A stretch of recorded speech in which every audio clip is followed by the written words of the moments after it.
Hi friends, good morning. This is Gouts Arithmetic Service from Anantapur.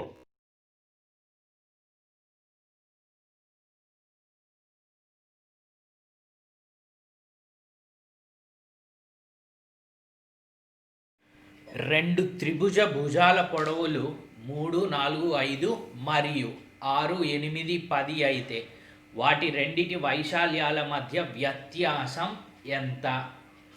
So ముందు త్రిభుజ భుజాలు ఏమి ఇచ్చాడంటే 3, 4, 5, 6, 8, 10.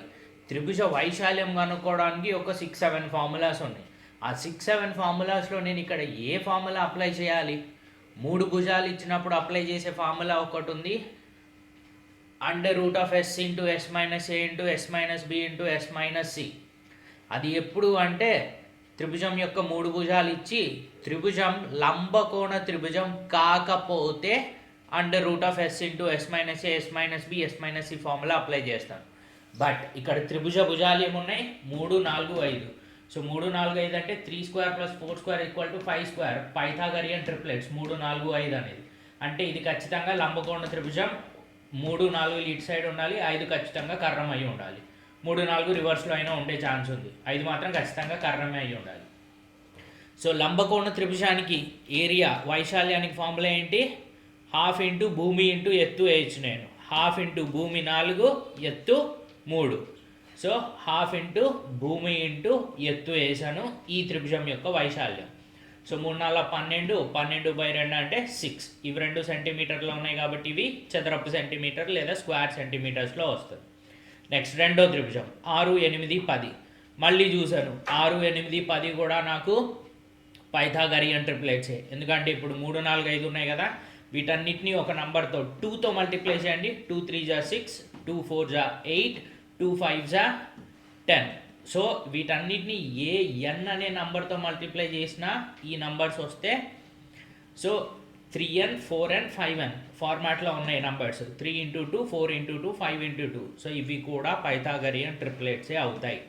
ఇప్పుడు 3 × 3, 4 × 3, 5 × 3 అన్నీ సేమ్ నెంబర్తో మల్టిప్లై చేస్తే మళ్ళీ అవి కూడా పైథాగరియన్ ట్రిప్లెట్సే అవుతాయి. సో ఇప్పుడు ఇవి పైథాగరియన్ ట్రిప్లెట్. 6² + 8² = 10². 6, 8 ఒకటి భూమి ఒకటి ఎత్తు అవుతుంది, 10 అనేది కర్ణం అవుతుంది.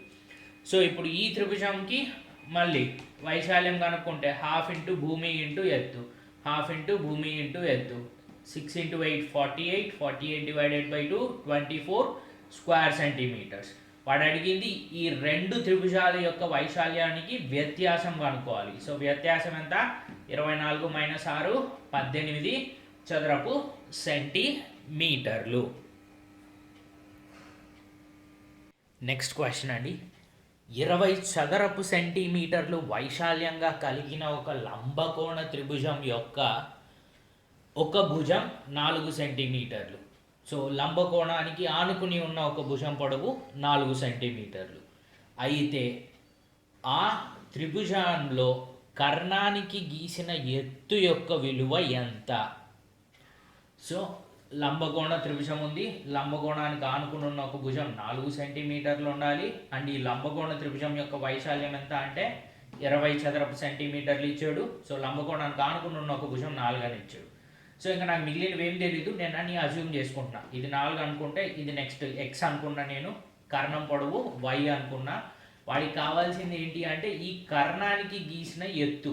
ఎత్తు అంటే కర్ణానికి ఎదురుగా ఉన్న శీర్షం నుంచి కర్ణానికి ఒక లంబరేఖ గీయాలి. సో ఇక్కడ నుంచి కర్ణానికి ఎదురుగా ఉన్న శీర్షం నుంచి కర్ణానికి ఒక లంబరేఖ గీశాను. ఈ లంబరేఖ పొడవు నన్ను కనుక్కోమంటున్నాడు. సో ఆ లంబరేఖ పొడవు నేను h అనుకున్నాను. సో ఫస్ట్ నేనేం చేస్తున్నానంటే వైశాల్యం నాకు తెలుసు 20 చదరపు సెంటీమీటర్లు, ఎత్తు నాకు తెలుసు, నాకు ఎక్స్గా అనుకోవచ్చు నేను. ఎందుకంటే ఈ లంబకోణ త్రిభుజం యొక్క వైశాల్యం అంటే 1/2 ఇంటూ భూమి ఇంటూ ఎత్తు. 1/2 ఇంటూ భూమి ఎక్స్, ఎత్తు 4 = వైశాల్యం ఎంత? 20 చదరపు సెంటీమీటర్లు. సో 2 1 2 పోతుంది, ఈ 2 ఇటు పోతే ÷ 2. 20/2 అంటే 10. సో ఎక్స్ విలువ 10 సెంటీమీటర్లు. ఇది 4, ఇది 10, ఇది కనుక్కోవచ్చా నేను? So 4² + 10² = y². 4² అంటే 16, 10² అంటే 100 = y². 100 + 16 116, సో వై స్క్వేర్ కాకుండా వై తీసుకుంటే అండర్ రూట్ ఆఫ్ 116. 116 అంటే 4 × 29 రాయొచ్చు. 4 రూట్లో నుంచి బయటికి తీసుకొస్తే 2 బయటకు వస్తుంది, 29 రూట్ లోపల అట్లనే ఉండిపోతుంది. సో వై విలువ ఎంత అంటే 2√29. ఇప్పుడు త్రిభుజం యొక్క వైశాల్యం మీరు త్రిభుజాన్ని ఎటు సైడ్ రొటేట్ చేసినా కూడా ఖచ్చితంగా మారదు. అంటే దీన్ని మీరు భూమి కింద తీసుకున్నా, దీన్ని మీరు భూమి కింద తీసుకున్నా, దీన్ని మీరు భూమి కింద తీసుకున్నా త్రిభుజం యొక్క వైశాల్యంలో ఎటువంటి మార్పు ఉండదు. ఈ త్రిభుజం యొక్క వైశాల్యం ఎప్పుడు 20 చదరపు సెంటీమీటర్లే ఉంటుంది. సో ఇప్పుడు నేను భూమి ఎటు మార్చినా వైశాల్యం మారదు కాబట్టి నేను కర్ణాన్ని భూమి అనుకుంటున్నాను. సో ఇది భూమి అయితే ఎత్తు అంటే అప్పుడు నేను ఖచ్చితంగా హెచ్ తీసుకోవాలి. సో భూమి వై హెచ్ ఎత్తుగా కల త్రిభుజం యొక్క వైశాల్యం హాఫ్ ఇంటూ భూమి వచ్చేసి వై, ఎత్తు వచ్చేసి హెచ్ ఈజ్ ఈక్వల్ టు ఎంత ఉండాలి నాకు? ఈ త్రిభుజ వైశాల్యం ఎప్పుడు ఎటు సైడ్ తీసుకున్నా కూడా వైశాల్యం 20 చదరపు సెంటీమీటర్లే ఉండాలి. సో ఇందులో నాకు తెలిసిన వాల్యూ ఏమైనా ఉందా అంటే వై తెలుసు నాకు. వై అంతా 2√29 అది పెట్టాను. హెచ్ నాకు తెలియదు అట్లనే పెట్టాను. ఈక్వల్ టు 20 అట్లనే ఉంది. సో ఈ 2 క్యాన్సిల్, √29 ఇటు తీసుకెళ్తే బైలో √29 అవుతుంది. So H value 20 divided by √29 centimetres. So ఈ త్రిభుజంలో కర్ణానికి గీసిన ఎత్తు విలువ 20 divided by under root of 29 సెంటీమీటర్లు. క్వశ్చన్ నెంబర్ 3 అండి. ఒక త్రిభుజం యొక్క వైశాల్యం ఇంకొక చతురస్రం యొక్క వైశాల్యానికి సమానం. ఆ చతురస్రం యొక్క ప్రతి భుజం పొడవు 60 మీటర్లు అండ్ త్రిభుజం యొక్క ఎత్తు 90 మీటర్లు. అయితే త్రిభుజం యొక్క భూమి పొడవు ఎంత? సో ఈ త్రిభుజం, ఈ చతురస్రం రెండింటి వైశాల్యాలు సమానం. చతురస్రంలో ప్రతి భుజం పొడవు 60 మీటర్లు, త్రిభుజం యొక్క ఎత్తు 90 మీటర్లు. త్రిభుజం యొక్క భూమి పొడవు తెలీదు, కనుక్కోవాలి. దాన్ని నేను ఎక్స్ అనుకున్నాను. సో రెండింటి వైశాల్యాలు సమానం కాబట్టి నేను రెండింటికి వైశాల్యాలు కనుక్కొని ఈక్వేట్ చేస్తాను. సో దీని వైశాల్యం ఎంత? హాఫ్ ఇంటూ భూమి ఇంటూ ఎత్తు, హాఫ్ ఇంటూ భూమి ఎక్స్, ఎత్తు 90. చతురస్రం యొక్క వైశాల్యం ఎంత? భుజము ఇంటూ భుజము, ఏ అనుకుంటే ఏ స్క్వేర్ అంటే ఏ ఇంటూ ఏ అని కూడా రాయొచ్చు. సో భుజము ఇంటూ భుజము, ఒక్క భుజం 60 కాబట్టి 60 ఇంటూ 60. సో ఎక్స్ ఒకటి ఇటు పెట్టాను, ఈ 2 ఇటు తీసుకెళ్తే ఇంటూ 2 అవుతుంది, 90 ఇటు తీసుకొస్తే డివైడెడ్ బై 90 అవుతుంది. సో క్యాన్సిలేషన్స్ అన్నీ పోగాను ఎక్స్ అంటే 80 మీటర్లు వస్తుంది. సో త్రిభుజం యొక్క భూమి పొడవు 80 మీటర్లు. ఒక త్రిభుజం యొక్క భుజాలు 5, 4 మరియు అండర్ రూట్ ఆఫ్ 41. అయితే ఆ త్రిభుజం యొక్క వైశాల్యం ఎంత? సో త్రిభుజం యొక్క భుజాలు 5, 4 అండర్ రూట్ 41 అంటే 3 భుజాలు ఇచ్చాడు. 3 భుజాలు ఇస్తే నేను normally under root of S into S minus A into S minus B into S minus C వాడతాను. ఎప్పుడు వాడతాను అంటే ఈ త్రిభుజం లంబకోణ త్రిభుజం కాకపోతే. లంబకోణ త్రిభుజం అయితే హాఫ్ ఇంటూ భూమి ఇంటూ ఎత్తు వేసేయచ్చు. సో ముందు ఈ త్రిభుజం లంబకోణ త్రిభుజమా కాదా చెక్ చేయాలి అంటే ఈ 2 వాల్యూస్ అయితే నాకు క్లియర్లీ ఏది పెద్దది ఏది చిన్నది తెలుస్తుంది. బట్ ఇది నాకు ఎంత ఉందో అప్రాక్సిమేట్లీ తీసుకుంటే ఏది ఈ మూడిట్లో ఏది పెద్దదో తెలుస్తుంది. ఆ మూడిట్లో ఏది పెద్దదైతే అది కర్ణం అని నేను అనుకోవచ్చు. ఎందుకంటే లంబకోణ త్రిభుజంలో ఆటోమేటికలీ మిగిలిన 2 భుజాల కంటే కర్ణం పెద్దగా ఉంటుంది. సో నేను కర్ణాన్ని వదిలేసి మిగిలిన 2 భుజాలు స్క్వేర్లు వేసి దీని స్క్వేర్కి ఈక్వల్ అవుతుందో లేదో చూడొచ్చు. సో ఈ అండర్ రూట్ 41 అంటే 36 కంటే ఎక్కువ ఉంది, 49 కంటే తక్కువ ఉంది. 36 అంటే అండర్ రూట్ 36 అంటే 6, అండర్ రూట్ 49 అంటే 7. సో 36, 49 మధ్యలో ఉంది కాబట్టి ఇది 6, 7 మధ్యలో ఉంటుంది. సో ఇప్పుడు 5, 4, 6 పాయింట్ సంథింగ్, అన్నిట్లోకి పెద్దది 6 పాయింట్ సంథింగ్. సో ఇదే కర్ణం అవ్వాలి. ఇది లంబకోణ త్రిభుజం అయితే అప్పుడు ఇది కర్ణం అవుతుంది. సో లంబకోణ త్రిభుజం అవుతుందా లేదా అంటే ఇది అన్నిటికంటే పెద్దది వదిలేసాను. ఈ 2 స్క్వేర్ చేసి యాడ్ చేస్తున్నాను. 5 స్క్వేర్ ప్లస్ 4 స్క్వేర్, 5 స్క్వేర్ అంటే 25, 4 స్క్వేర్ అంటే 16, 25 ప్లస్ 16 అంటే 41, 41 అంటే అండర్ రూట్ ఆఫ్ 41 స్క్వేర్ అని రాయొచ్చు, అండర్ రూట్ ఆఫ్ 41 స్క్వేర్ అని రాయొచ్చు. అంటే 5 square plus 4 square is equal to under root of 41 square.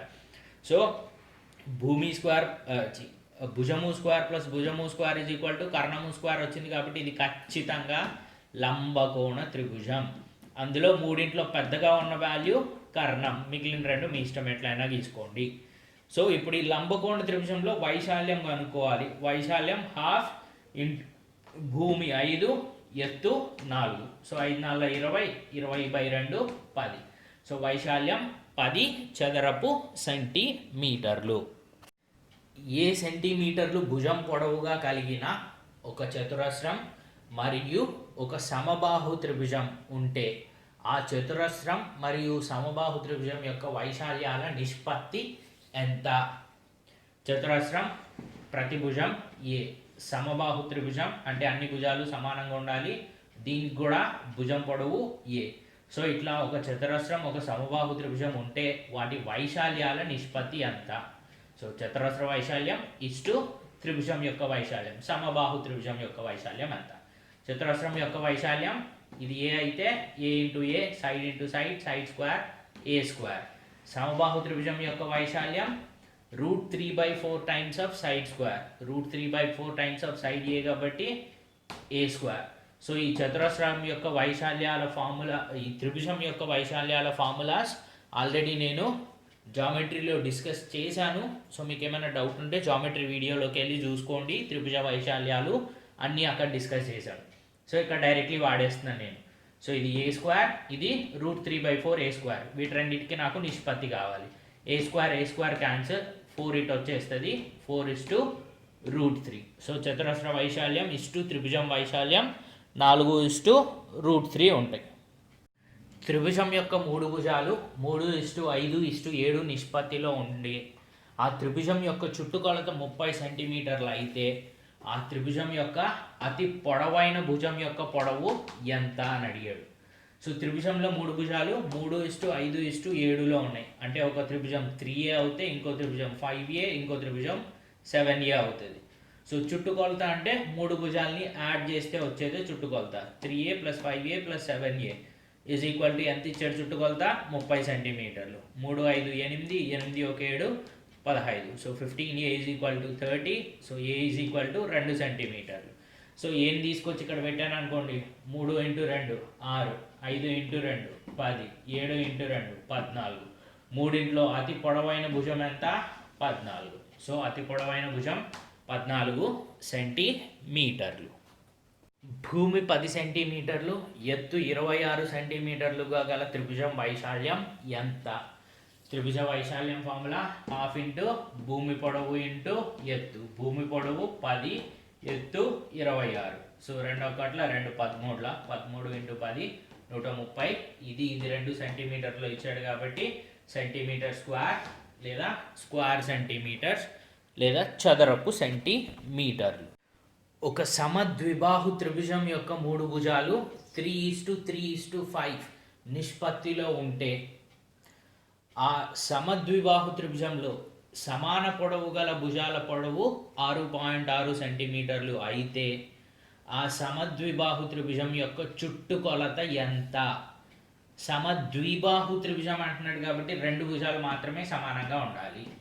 And ఈ త్రిభుజంలో మూడు భుజాల నిష్పత్తి 3:3:5 ఉండాలి. సో 3:3 అంటే ఈ రెండు సమానంగా ఉండాలి కాబట్టి రెండిటి 3:3 తీసుకున్నా ఇంకోటి 5 ఉండాలి. సో 3:3:5 అంటే ఒకటి 3x అవుతుంది, ఇంకోటి 3x అవుతుంది, అండ్ మూడోది 5x అవుతుంది. సో 3x 3x 5x భుజాలుగా కలిగిన ఈ సమద్విబాహు త్రిభుజం యొక్క చుట్టుకొలత ఎంత? అందులో ఈ రెండు భుజాలు సమానంగా ఉన్నాయి. వీటి పొడవులు ఎంత ఇచ్చాడు అంటే 6.6 సెంటీమీటర్లు అని ఇచ్చాడు. అంటే 3x వాల్యూ ఎంత? 6.6 సెంటీమీటర్స్. సో నేను ఈ 3x వాల్యూ నుంచి స్టార్ట్ చేశాను. 3x 6.6 సెంటీమీటర్స్ అయితే x ఈజ్ ఈక్వల్ టు ఈ 3 ఇటు వచ్చి /3 అవుతే 2.2 సెంటీమీటర్స్. ఈ త్రిభుజం యొక్క చుట్టుకొలత ఎంత? 3x + 3x + 5x. 3 + 3 6, 6 + 5 11 times of x. x ఎంత? 2.2. సో 11 × 2.2 24.2 సెంటీమీటర్లు. సో ఈ త్రిభుజం యొక్క చుట్టుకొలత 24.2 సెంటీమీటర్లు.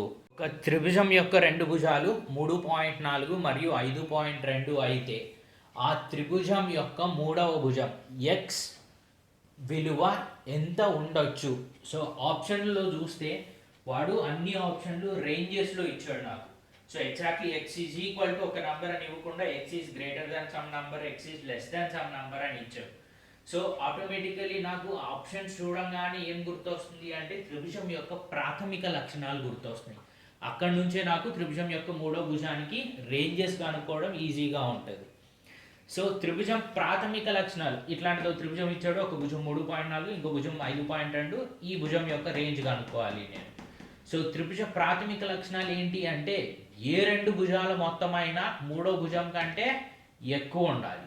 సో అంటే ఈ రెండు భుజాల మొత్తం తీసుకుంటే దీనికంటే ఎక్కువ ఉండాలి. So 3.4 + 5.2 is always greater than x. So రెండు కలిపితే 8.6. So 8.6 is always greater than x, లేదా ఎక్స్ ఈజ్ లెస్ దాన్ 8.6 అని చదువుకోవచ్చు నేను దీన్ని. అంటే ఎక్స్ 8.6 కంటే తక్కువ ఉండాలి, సమానంగా కూడా ఉండే ఛాన్స్ లేదు. రెండవది ప్రాథమిక లక్షణం, ఏ రెండు భుజాల భేదమైన మూడవ భుజం కంటే తక్కువ ఉండాలి. సో ఈ రెండు భుజాల మధ్య భేదం దీనికంటే తక్కువ ఉండాలి. సో వీటన్నిటి మధ్య భేదం అంటే నెగటివ్ వాల్యూ తీసుకోవద్దు, భేదం ఎప్పుడు పాజిటివ్ వాల్యూ తీసుకోవాలి. సో అందుకే ఎక్కువ ఉన్న దాంట్లో నుంచి తక్కువ ఉన్నది సబ్ట్రాక్ట్ చేశాను. 5.2 - 3.4 అంటే 1.8. సో 1.8 భేదం మూడో భుజం కంటే తక్కువ ఉండాలి. So 1.8 is less than x, లేదా x is greater than 1.8. X అనేది 1.8 కంటే ఎక్కువ ఉండాలి. ఎక్స్ అనేది 8.6 కంటే తక్కువ ఉండాలి, 8.6 కంటే తక్కువ ఉండాలి. ఎక్స్ అనేది 1.8 కంటే ఎక్కువ ఉండాలి, ఎక్స్ అనేది 1.8 కంటే ఎక్కువ ఉండాలి. సో ఈ రెండింటిని కంబైన్ చేసి నేను ఒకటే ఈక్వేషన్లో రాశాను. So 8.6 is less than X, is x, sorry 8.6 is greater than x and x is greater than 1.8. Option number 1. So త్రిభుజ ప్రాథమిక లక్షణాల గురించిన క్వశ్చన్స్ నేను ఆల్రెడీ జామెట్రీలో డిస్కస్ చేశాను. మేబీ సమ్ క్వశ్చన్స్ ఆటోమేటికలీ నేను ట్రిగనామెట్రీలో కూడా డిస్కస్ చేసి ఉండొచ్చు. సో ట్రిగనామెట్రీ, జామెట్రీ వీడియోస్ ఒకసారి రివైజ్ చేయండి, ఇందులో ఏమైనా డౌట్ ఉంటే మీకు.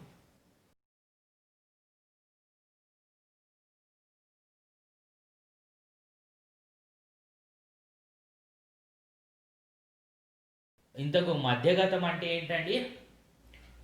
మధ్యగతం అంటే ఎదుటి శీర్షం నుండి ఆపోజిట్ సైడ్కి కరెక్ట్గా మిడ్ పాయింట్కి, అంటే ఇటు హాఫ్ చేసి కరెక్ట్గా మిడ్ పాయింట్ తీసుకుంటే, సో ఎదుటి శీర్షం నుంచి ఈ మధ్య బిందువు, ఎదుటి భుజం యొక్క మధ్య బిందువును కలిపే రేఖనే మధ్యగతం అంటారు. సో ఈ మధ్యగతం పొడవు ఎంతో కనుక్కోవాలి నేను. ఈ త్రిభుజ వైశాల్యం 64 ఇచ్చాడు, ఈ త్రిభుజ వైశాల్యం 121, దీని మధ్యగతం 12.1 సెంటీమీటర్లు. ఈ రెండు త్రిభుజాలు నాకు స్వరూప త్రిభుజాలు అని ఇచ్చాడు. అంటే స్వరూప త్రిభుజాలు అంటే చూడ్డానికి రెండు డిట్టో సేమ్గా అనిపిస్తాయి, కాకపోతే సైజులో కొంచెం పెద్దగా చిన్నగా ఉండే ఛాన్స్ ఉంది. సో ఆటోమేటికలీ దీని వైశాల్యం ఎక్కువ కాబట్టి ఇది పెద్దది ఉంటుంది, ఈ వైశాల్యం తక్కువ కాబట్టి చిన్నది ఉంటుంది. సో ఈ స్వరూప త్రిభుజాలకి ధర్మాలు ఉన్నాయి. సో ఈ స్వరూప త్రిభుజాల ధర్మాలు ఏంటి అంటే స్వరూప త్రిభుజాల భుజాల నిష్పత్తులు ఎప్పుడూ సమానంగా ఉంటాయి. అంటే ఇందులో ఏబి భుజం, ఇందులో XY భుజం నిష్పత్తి, ఇందులో BC భుజం, ఇందులో YZ భుజం నిష్పత్తి, ఇందులో AC, ఇందులో XZ భుజం నిష్పత్తి. ఈ నిష్పత్తులు సమానంగా ఉంటాయి. మరియు ఈ నిష్పత్తులు వాటి మధ్యగతాల నిష్పత్తులకు కూడా సమానంగా ఉంటాయి. దీంట్లో మధ్యగతం AD, దీంట్లో మధ్యగతం XW. సో AD:XW కూడా ఈ నిష్పత్తిలోనే, భుజాల నిష్పత్తిలోనే ఉంటుంది. మరియు స్వరూప త్రిభుజాల యొక్క వైశాల్యాల నిష్పత్తి వచ్చేసి భుజాల నిష్పత్తికి స్క్వేర్లో ఉంటుంది. అంటే దీని వైశాల్యం నిష్పత్తి, దీని వైశాల్యం డివైడెడ్ బై దీని వైశాల్యం ఈజ్ ఈక్వల్ టు భుజాల నిష్పత్తి AB/XY స్క్వేర్ ఉండాలి. అండ్ భుజాల నిష్పత్తి మధ్యగతాల నిష్పత్తి సేమ్ కాబట్టి భుజాల నిష్పత్తి బదులు నేనేం రాయొచ్చు, మధ్యగతాల నిష్పత్తి అని కూడా రాయొచ్చు. సో వైశాల్యాల నిష్పత్తి మధ్యగతాల నిష్పత్తికి స్క్వేర్లో ఉంటుంది. సో వైశాల్యాల నిష్పత్తి అంతా 64/121, మధ్యగతాల నిష్పత్తి అంతా x/12.1. సో స్క్వేర్ తీసుకోవాలి ఇక్కడ నేను, హోల్ స్క్వేర్. సో స్క్వేర్ ఇటు తీసుకొస్తే రూట్ అవుతుంది. √64 అంటే 8, √121 అంటే 11. సో ఇక్కడ స్క్వేర్ పోయింది, ఇటు వస్తేనే కదా రూట్ అయింది. సో ఇక్కడ x/12.1 ఉంటుంది. ఎక్స్ ఇటే పెట్టి 12.1 ఇటు తీసుకెళ్తాను. సో 12.1 పైకి వస్తుంది. 11తో డివైడ్ చేస్తే 11 into 1.1 is equal to 12.1. So 1.1 into 8 is 8.8 centimetres. వాడు అదే పనిగా 6.4 సెంటీమీటర్స్ కూడా ఇచ్చాడు. 121 స్క్వేర్ సెంటీమీటర్స్ 12.1 అయితే 64కి 6.4 అని పెడతారు ఆన్సర్ అని చెప్పి 6.4 ఇచ్చాడు. బట్ ఆన్సర్ 6.4 కాదు 8.8, ఎందుకంటే ఇటు సైడ్ స్క్వేర్ ఉంది. సో వైశాల్యాల నిష్పత్తి మధ్యగతాల నిష్పత్తి స్క్వేర్కి సమానం. సో రెండవ త్రిభుజం అంటే 64 చదరపు సెంటీమీటర్లు వైశాల్యంగా కలిగిన త్రిభుజం యొక్క మధ్యగతం 8.8 సెంటీమీటర్లు. నెక్స్ట్ క్వశ్చన్ నెంబర్ 11 అండి. ఒక సమబాహు త్రిభుజం యొక్క వైశాల్యం 32√3 స్క్వేర్ సెంటీమీటర్స్ అయితే ఆ సమబాహు త్రిభుజం యొక్క భుజం పొడవు ఎంత? సో సమబాహు త్రిభుజం అంటే అన్ని భుజాల పొడవులు సమానంగా ఉండాలి. ఈ త్రిభుజం యొక్క ఒక భుజం ఏ అనుకుంటే దీని వైశాల్యం 32√3 చదరపు సెంటీమీటర్లు అని ఇచ్చాడు. సో ఈ భుజం పొడవు అంటే ఏ విలువ నేను కనుక్కోవాలి. సో సమబాహు త్రిభుజం యొక్క వైశాల్యం ఫార్ములా ఏంటి? √3/4 times of side square. Side అంటే ఏ అనుకున్నాను కాబట్టి ఏ స్క్వేర్. వైశాల్యం 32√3 √3/4 ఏ స్క్వేర్. √3 క్యాన్సిల్, ఈ 4 ఇటు వస్తే ఇంటూ 4 అవుతుంది. 4 2 జా 8, 4 3 జా 12, 128. ఏ స్క్వేర్ ఈక్వల్ టు 128. 128 అంటే 64 ఇంటూ 2 రాయొచ్చు. ఈ స్క్వేర్ ఇటు తీసుకొచ్చి రూట్ చేశాను. √64 అంటే 8, √2 అట్లనే లోపల పెట్టేశాను. సో భుజం పొడవు ఎంత? 8√2 సెంటీమీటర్లు. ఒక సమద్విబాహు త్రిభుజం యొక్క చుట్టుకొలత 64 సెంటీమీటర్లు మరియు ఆ సమద్విబాహు త్రిభుజం యొక్క రెండు సమాన భుజాలు భూమి కన్నా 4 సెంటీమీటర్లు తక్కువ అయితే ఆ సమద్విబాహు త్రిభుజం యొక్క వైశాల్యం ఎంత? సో సమద్విబాహు త్రిభుజం చుట్టుకొలత 64, భూమి x అనుకుంటే భూమి కన్నా మిగిలిన రెండు సమానంగా ఉన్న భుజాలు 4 సెంటీమీటర్లు తక్కువ ఉండాలి. ఇది x అయితే ఇది x-4, ఇది x అయితే ఇది కూడా x-4 అవ్వాలి. సో అట్లాంటి త్రిభుజం యొక్క వైశాల్యం ఎంత అంటున్నాడు. సో నేను x కనుక్కోవడానికి ట్రై చేస్తాను. x కనుక్కుంటే 3 భుజాలు వచ్చేస్తాయి. అప్పుడు నేను వైశాల్యం కనుక్కుంటాను ఎట్లా అవ్వట్లేదు. సో ముందు చుట్టుకొలత అంటే ఏంటి? 3 భుజాలని యాడ్ చేస్తే వచ్చేదే చుట్టుకొలత. 3 భుజాలు యాడ్ చేస్తే x + x-4 + x-4 ఎంత చుట్టుకొలత? 64 సెంటీమీటర్లు. x + x + x 3x -4 -4 -8 -8 అటు తీసుకెళ్తే +8 64 + 8 will be 72. ఈ 3 ఇటు తీసుకొస్తే 72/3 will be 24 సెంటీమీటర్స్. అంటే త్రిభుజంలో ఒక భుజం 24, ఇది 24 - 4 20, 24 - 4 20. సో 3 భుజాలు 24 20 20. సో 3 భుజాలు లంబకోణ త్రిభుజం అయితే కనుక నేను ½ ఇంటూ బేస్ ఇంటూ హైట్ చేయొచ్చు. సో ఇది లంబకోణ త్రిభుజం అవుతుందా లేదా చెక్ చేస్తాను ముందు. లంబకోణ త్రిభుజం కాకపోతేనే √S × S - A × S - B × S - C formula వాడతాను. సో లంబకోణ త్రిభుజం అవుతుందా లేదా చెక్ చేయడానికి ముందు 3 భుజాల్లో అన్నిటికంటే పెద్ద భుజం ఏంటి? ఇది వదిలేసేయండి, మిగిలిన 2 తీసుకోండి. 20² + 20² 20² 400 + 400 800. 800 రూట్ వేస్తే 24 వస్తుందా? ఖచ్చితంగా రాదు, ఎందుకంటే 24² 800 కాదు. 24² is 576. సో ఇది లంబకోణ త్రిభుజం కాదు. ఇది స్క్వేర్ ప్లస్ ఇది స్క్వేర్ ఈజ్ ఈక్వల్ టు ఇది స్క్వేర్ అవ్వలేదు. సో లంబకోణ త్రిభుజం కాదు. సో వైశాల్యం నేను కనుక్కోవడానికి ఈ ఫార్ములానే వాడాలి. సో ఇందులో ఎస్ అంటే ఏంటి? చుట్టుకొలత డివైడెడ్ బై 2. చుట్టుకొలత ఎంత? 64. 64/2 అంటే ఎంత? 32. A + B + C అన్న చుట్టుకొలత, ఎందుకంటే 3 భుజాలు కలుపుతున్నాను. 3 భుజాలు కలిపితే వచ్చేది చుట్టుకొలత కదా. సో ½ ఆఫ్ ద చుట్టుకొలత. So S value 32. సో వైశాల్యం కావాలంటే √S × S - A S - B S - C తీసుకోవాలి. ఎస్ అంటే 32, S - A అంటే S - 32 - 24 is 8, S - B 32 - 20 is 12, 32 - 20 is 12, S - C. So దీన్ని నేను అన్ని మల్టిప్లై చేసి స్క్వేర్ కనుక్కోవడం కష్టం.